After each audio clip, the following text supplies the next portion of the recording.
Next chat is with Marinade DAO, Michael from Marinade DAO, with Chris Christodoulou, a Wales friend. Marinade, as I mentioned, is at the foundational level of Solana and one of the most fascinating DAOs, one of the truest DAOs on Solana. So round of applause for our next speakers.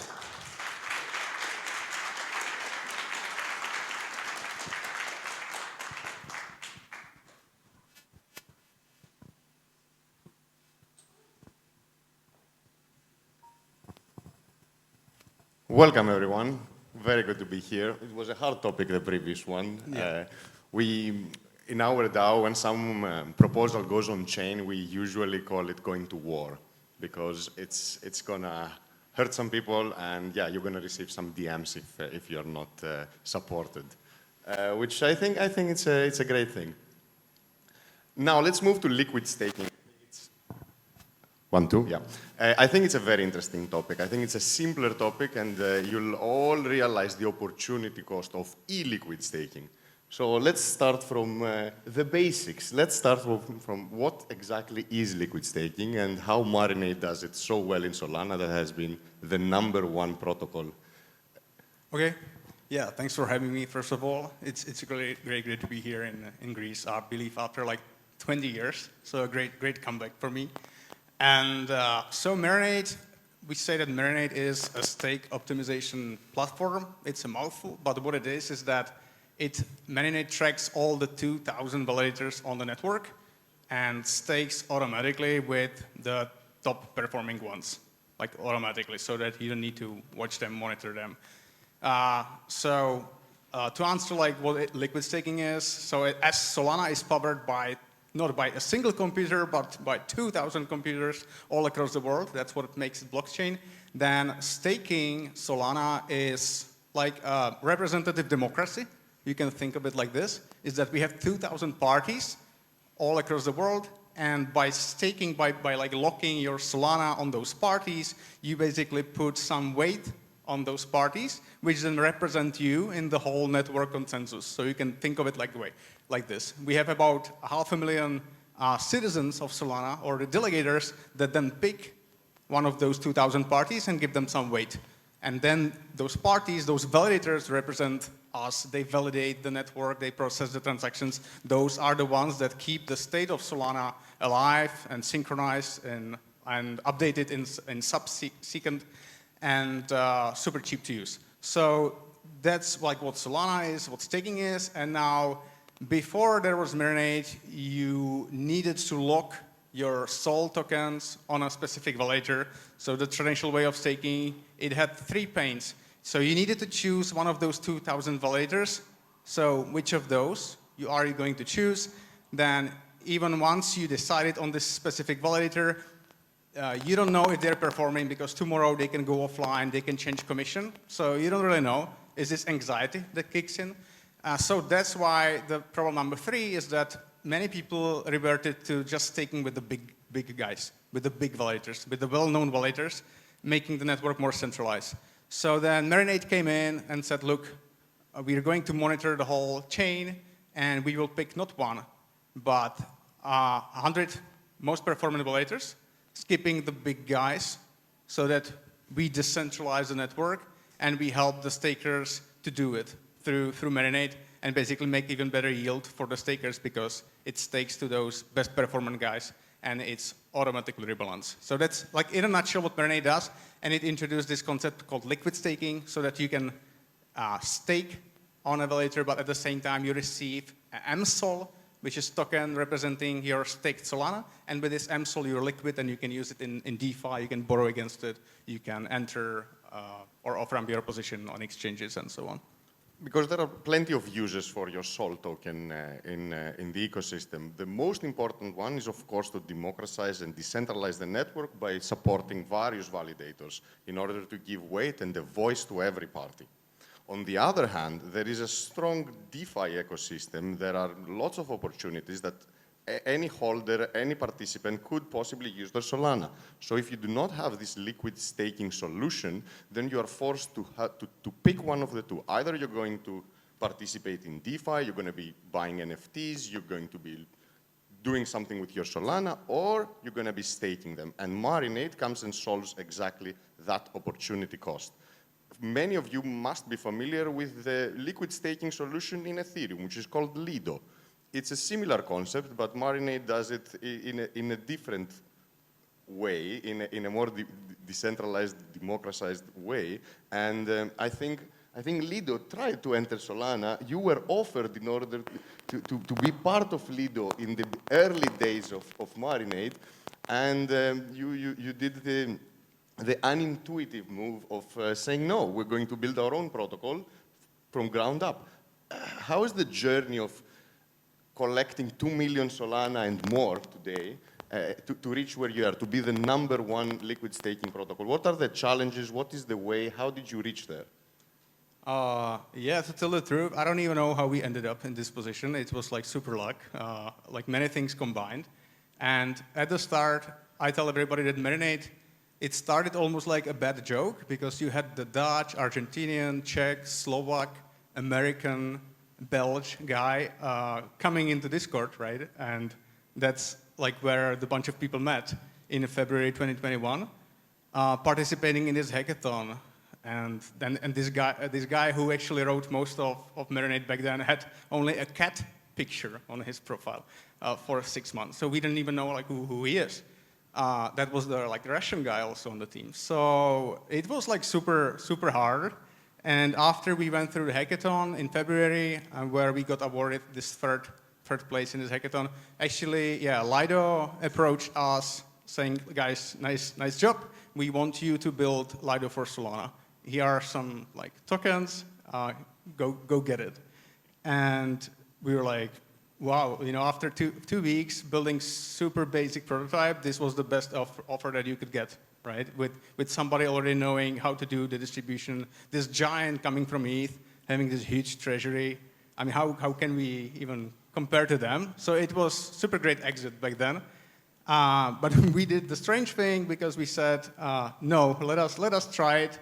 Like 99% is that we are going to fail, but let us try it. So we rejected Lido. We rejected tens of VCs that threw money at Marinade for the sake of trying to do it right and actually bootstrap Marinade. So we set aside like this tiny budget with the help of some grants, but for like 6 months, we rejected any VCs, and we said, look, this is going to be this community-owned thing that will be everyone's. We will not have VCs, we will not have investors, and if you're going to fail, we're going to fail, but if not, this is going to be maybe successful.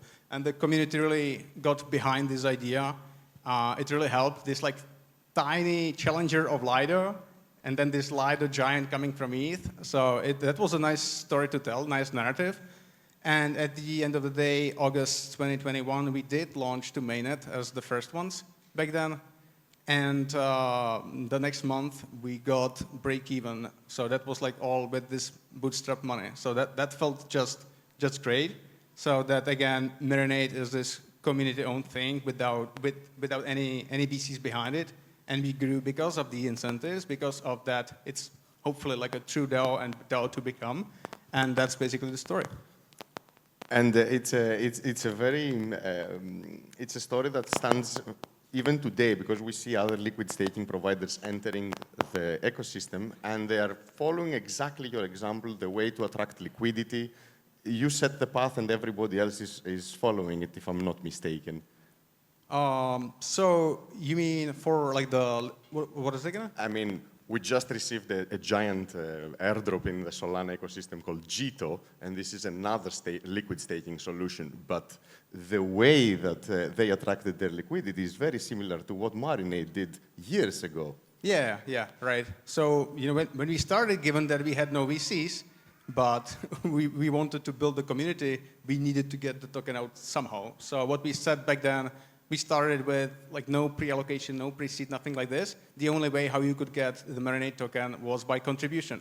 So either you were building with the team and with the initial or current contributors, or you provided liquidity to Marinade. So basically Marinade would award those that would use the product, that would have mSol and use it in DeFi and so on. That's how we bootstrap in like 3 months from 0 to over 6 million Sol, I believe, 2 years back. So that's how it all started. Like throughout the years, we realized it might not be the most sustainable way from now on. So that's why we revamped it start of this year. But yeah, that was the start. And you also launched a coin, the MNDE coin, which is a governance token in order to participate in the Marinade DAO, which is one of the truest and most decentralized, well-distributed tokens when it comes to governance tokens, at least in our ecosystem. Right. So that was actually after we launched Marinade. The #1 focus was for mSol, for this liquid staking token to be everywhere, to make sure it's all integrated, there is enough liquidity, it's just everywhere. So we put mSol beyond everything else, and then only 2 months later, we would initiate the DAO with this MND token. So currently the MND token controls the DAO treasury. So there is more than 70% of the Marinade allocation still locked in the treasury to be decided by the existing MND holders. And then also MNDE holders decide where 20% of Marinade stake goes. So they would select what validators would receive stake from Marinade. So we have more than 30,000 users holding MND token that can participate in the future endeavors of the DAO. You also managed to replace, not replace, but at least have next to the original Solana token, the mSol token. So in every DeFi platform, in every NFT marketplace, in everywhere that you could possibly use Solana, you could use mSol, which represented your staked Solana. And you would also not lose out on the yield that you would be staking, which is an important thing for the people, I think, to understand, that you are not giving up your staking yield when you're using a liquid staking solution. You're actually getting it to get it's priced in the token, the mSol token. Could we maybe explain how this works? Because mSol, if you go on any marketplace and you check the price of mSol, you'll see that it's always slightly higher than the Solana token. Right. So it's like this double dipping, we can say. So once again, before Marinade, you had 2 decisions what to do with your Sol. Either you'd stake it for 7-8% staking rewards a year, or you would not stake it, and you would use it in DeFi to do some yield there or to borrow against it. But you needed to make a decision. Do I stake my Sol and lock it, or do I not lock it and use it in DeFi? So with mSol, the idea is that it's combined in one. So mSol actually represents your staked Sol position. So mSol grows this 7-8% against your Sol. So it's this productive version of Solana. Because if you're only holding Sol, you're getting 0%. So with mSol, you're getting 8%, and it's a still token. So while it's growing 8%, you can also use it in DeFi and do like additional yield on top of it. So you can borrow against it, you can provide some liquidity. So that's this merge of those 2 worlds that was not possible before Marinade came to life. And it's important to stake your token in every L1 mostly, because you are going to be losing out in inflation. As the tokens are being produced and you are not staking it, everybody else is gaining tokens, the token circulation grows, which means you're owning a smaller and smaller percentage of the circulating supply, which decreases the value of the token you're holding. So it's extremely important to understand the liquid staking solutions, to understand Marinade and the utility it brings on the chain.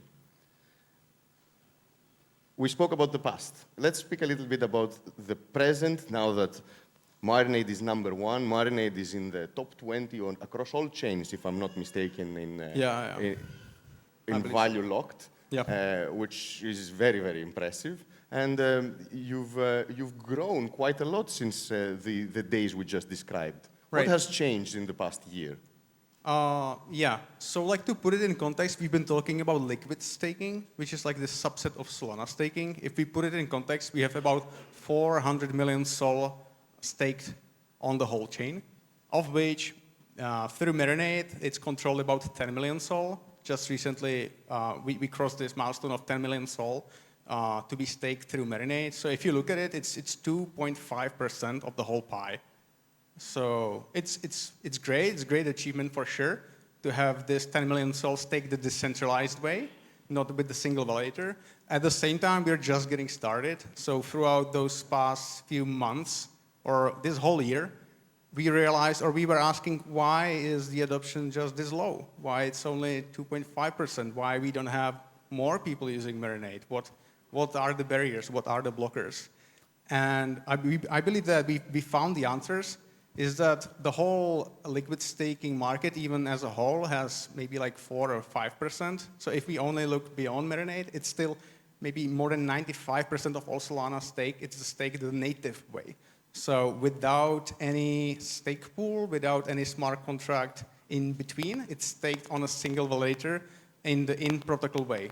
So we've been asking ourselves what we can do about this, because it's been only MSOL with this smart contract that can help you do it the decentralized way. And institutions, they are very risk averse, so they don't want to enter even any tiny smart contract risk. I mean, Marinade's been open sourced and around for more than 2 years. So it's been quite battle tested, more than 5 times it's been audited, but still the institutions, they didn't really want to touch it. So what we built a few months ago is a solution that we called Marinade Native, which technically avoids any smart contract risk in between, which was the biggest hurdle for those investors. So just like the native staking, you would delegate to a specific validator, and you don't get any token at all. What Marinade Native does is that it slices your stake, again, 100 times, and it puts it automatically on those best performing validators on this index, but you're not getting any MSOL token back, and there is no smart contract involved in between, so you keep full custody of your SOL. And that was probably the reason why currently, in those 4 months, we got more than 3 million SOL to be staked through this native product. And there is still like 360 million SOL out there in the market that staked the old-fashioned way to a single specific validator. And we would love to get there with Marinade Native, because it does something great for the network. It decentralized the network, but at the same time, it comes at no additional cost and there is no smart contract risk involved. So that was the biggest hurdle why people were hesitant to use MSOL. And now we have the answer. So we need to fix the distribution. We need to get Marinade Native to the right places, which is quite different from MSOL. That's like a different target segment. But that's where we are, that's what ahead of us, and that was probably the source of the Marinade's growth recently. And recently we've seen other competitors enter the Solana scene, the liquid staking solution scene. Are you happy that the participants are becoming more and more? Are you happy with the competition in the space? Is Solana and the Solana ecosystem going to benefit from having more players like Marinade? What's your opinion? Yeah, I believe so. Yeah, we welcome them. Like we come like more the merrier. We say it gets to a point where if you get too many, it gets that messy that you'd rather stick with number one, which is Marinade. That's one angle. At the same time, I like that there are many options, for the people to choose from. So we have this different, within this small, tiny segment of LSTs, of liquid staking, to like put the context, we have maybe like 6 or 7 different solutions that people can choose from, ranging from tokens representing only one validator. So you can actually have a liquid staking token, which is direct and stake only to a single validator. And then you have some representing DAO communities, so like the DAO operating validators, the DAO committees. Then you have some supporting a specific Solana client and directing stake only to this specific client. So you have like different solutions there with some specifics. How Marinade sees it is trying to be like solution agnostic, so that Marinade would stake to any client. It would stake to different geographic locations as well. It would not stake only to DAO communities, but it would look agnostically at the whole chain, trying to really see where the best yield with some security is, and looking this way. So actually, even today, half of Marinade's stake is on MEV-enabled validators.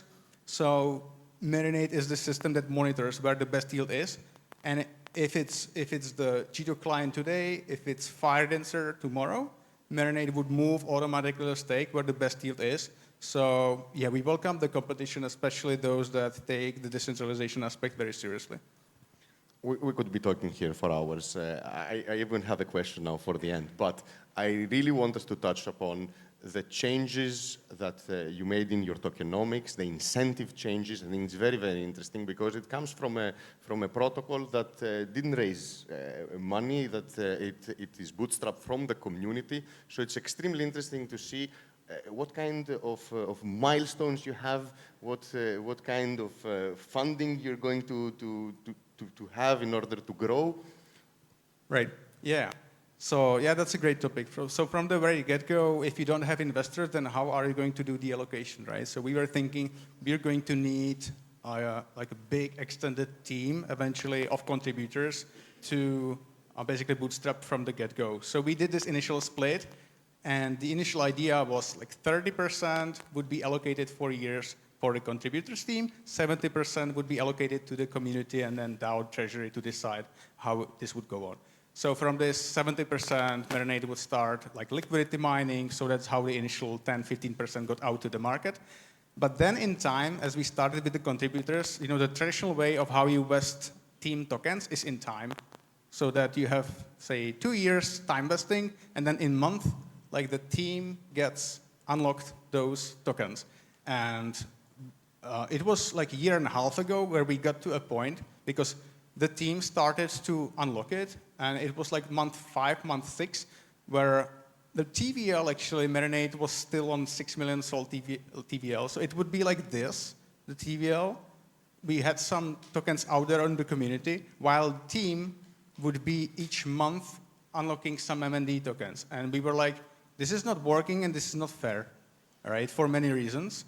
Because this does not align well with the existing token holders. Technically, the incentive would be only to sit in time and get the tokens. So that felt strange. So we said, okay, no more token unlocks. We are doing another hard decision, and we said, okay, let's cut it here. And from this 30%, we would put 7.5% as a hard stop, and that's where the tokens would vest it, and then no more tokens for the team, unless Marinade gets to grow. So we said it's much better to align with the existing token holders with the DAO and put the team on the performance-based milestones. So we said that there will be few TVL milestones. Initially, the DAO started with 8, 16, and 32 million sold TVL, and only if the team gets to hit those milestones, then through a 12-month vesting, they get to unlock additional tokens. If not, the team cannot touch the additional tokens. So that's quite a novel way, but I believe it's much more aligning than just let the time pass. At the same time, so it protects the people from just diluting the existing MND holders through new MND tokens out there. At the same time, if the team gets to grow the TVL to 100 million SOL in 6 months, they should not wait 2 or 4 years to get the tokens, because they made the ultimate goal. So it just, to me, it's just much more aligned with the outcome. So that's what the Marinade did internally, and I think it's pretty great. Before we close, I want us to talk a bit about the DAO. And also, who is the ideal holder of MND? It's clear that if you're holding SOL, you should be holding MSOL and participating in the rest of the ecosystem. DeFi, NFTs, trading, whatever you like. There are opportunities constantly, and if you have your Solana locked, then you're going to miss on those opportunities. But who is the ideal holder of MND, and how does MND work in the DAO? What's the utility of the token within the DAO? What are the usual proposals that you have to deal with? Right. So the ideal holder of MNDE, I would say it's everyone that cares about Solana and about Solana operating smoothly. Because as Solana staking is this fundamental invisible part, on top of which you build the NFTs, you build the gaming, you build the payments, you build DeFi. It's this fundamental part. I believe that in the MND holders' ideal parts, it's mixed of the DeFi communities, the exchanges, the wallets, the NFT communities, the validators for sure, So you have like a different range of people, Solana Foundation ideally, because they've been, those that really have stake in Solana should have stake in Marinade. That's the idea. So that's the distribution. It should be owned by everybody that cares about Solana humming around and running smoothly and in a decentralized way. So those that care, they should get in, they should enter, and then start the discussions how to shape the future of Solana staking of this decentralized whole. And coming back then to the proposals, as I was saying, still most of the treasury is to be decided by the community. Currently, you have about 24% of the token in the circulating supply. So if I was previously saying that the team got stopped at about 7.5%, and you have 24% out, it already shows that the community has much higher say. And this will grow in time even more. So that's about it, like to shape the future of Solana staking and to help extend the initial core team to basically bootstrap the different communities around it so that the team can stay tight and can get the help of the communities around it. No, we're very fortunate to have Marinade in our ecosystem. Before I ask my question, does anybody would like to ask anything? So one question I would like to ask is, you mentioned that we had one of the biggest airdrop in crypto history just a couple of days ago. And I would like to ask, some validators have their own project behind them, and those projects are having airdrops for people who are using the validators. If I stake my soul, for example, through Marinade, and one of the validators that Marinade will choose will have an airdrop, will that soul of mine get that airdrop as well, or not? I'm not sure I got the last part of the question. So, let's say that we have validator A that has a project behind it. And if, as a user, go and stake my soul into that validator, I will get an airdrop from that project if that happens. And if, as Marinade, as a project, you are staking to a lot of different validators, Right. as you said. Yeah. And one of the validators, you said, you chose, have an airdrop. Will the Marinade project get that airdrop as well for staking soul there? Will I get the Okay. portion that Yeah, I see. belongs to me? Yeah, I see. Thanks. So in that case, if the validator decides how to distribute the token, I would assume that they would look at Marinade as one of the source of the stake, and then you would need to ask the specific validator about the distribution, but I would assume that they would also airdrop the Marinade DAO with this token to participate, and the Marinade DAO has also been airdropped by like different community tokens in the history, in the past. So it's all seen on Realms, on the DAO infrastructure that Marinade is using. It's seen like what tokens are there in the DAO treasury.